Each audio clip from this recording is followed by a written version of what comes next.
നമുക്ക് നല്ല ക്രിസ്പി ആയിട്ടുള്ള ഉള്ളിപ്പക്കോട ഉണ്ടാക്കാം.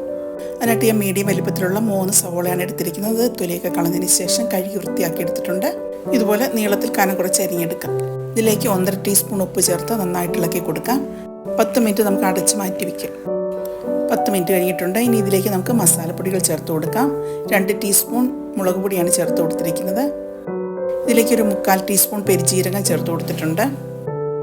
ഇതിലേക്ക് 1/4 ടീസ്പൂൺ കായപ്പൊടി ചേർത്ത് കൊടുക്കാം. 2 പച്ചമുളക് ചെറുതായിട്ട് അരിഞ്ഞതും കൂടി ചേർത്ത് കൊടുക്കാം. 3 ടീസ്പൂൺ ഇഞ്ചി വെളുത്തുള്ളി പേസ്റ്റ് ചേർത്ത് കൊടുത്തിട്ടുണ്ട്. കുറച്ച് കറിവേപ്പിലയും കൂടി ചേർത്ത് കൊടുക്കാം. എല്ലാം കൂടി നന്നായിട്ടൊന്ന് മിക്സ് ചെയ്യാം.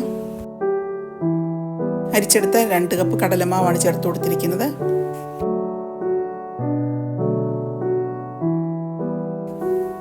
ഇതിലേക്ക് 3 ടേബിൾ സ്പൂൺ വറുത്ത അരിപ്പൊടികൾ ചേർത്ത് കൊടുത്തിട്ടുണ്ട്. അപ്പത്തിനൊക്കെ ഉപയോഗിക്കുന്ന അരിപ്പൊടിയാണ് ഞാൻ ചേർത്ത് കൊടുത്തിരിക്കുന്നത്.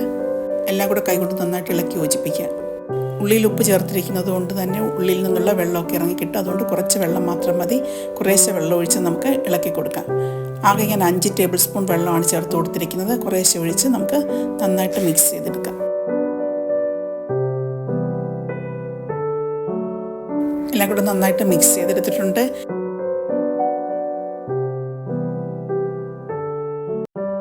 ഈ ഒരു പരുവത്തിൽ കുഴച്ചെടുത്താൽ മതി. ഇനി ഒരു 10 മിനിറ്റ് മൂടി വയ്ക്കാം.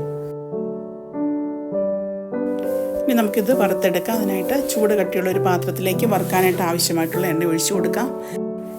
എണ്ണ നന്നായിട്ട് ചൂടായി കഴിയുമ്പോൾ കുറേശ്ശെ മാവിട്ട് നമുക്ക് വറുത്തെടുക്കാം. നല്ല ക്രിസ്പിയായിട്ട് കിട്ടാൻ വേണ്ടി കുറേശ്ശെ മാവിടുന്നതായിരിക്കും നല്ലത്. വറുത്തെടുക്കുമ്പോൾ മീഡിയം ഫ്ലെയിമിലിട്ട് വേണം വറുത്തെടുക്കാനായിട്ട്. അല്ലെങ്കിൽ പുറം ഭാഗം പെട്ടെന്ന് മുരിക്കുകയും ഉൾവശം വേകാതിരിക്കുകയും ചെയ്യും. കുറച്ച് കറിവേപ്പിലയും കൂടി ഇതിലേക്ക് ഇട്ട് കൊടുക്കാം. മാവിൻ്റെ കളറൊക്കെ ഒന്ന് മാറി നന്നായിട്ട് മുരിങ്ങി വരുമ്പോൾ എണ്ണയിൽ നിന്ന് കോരിയെടുക്കാം. ഇതുപോലെ ബാക്കിയുള്ളതും കൂടി നമുക്ക് വറുത്തെടുക്കാം. അങ്ങനെ നമ്മുടെ ടേസ്റ്റിങ് ക്രിസ്പി ആയിട്ടുള്ള ഉള്ളിപ്പക്കോട തയ്യാറായി. എല്ലാവരും ട്രൈ ചെയ്ത് നോക്കണം.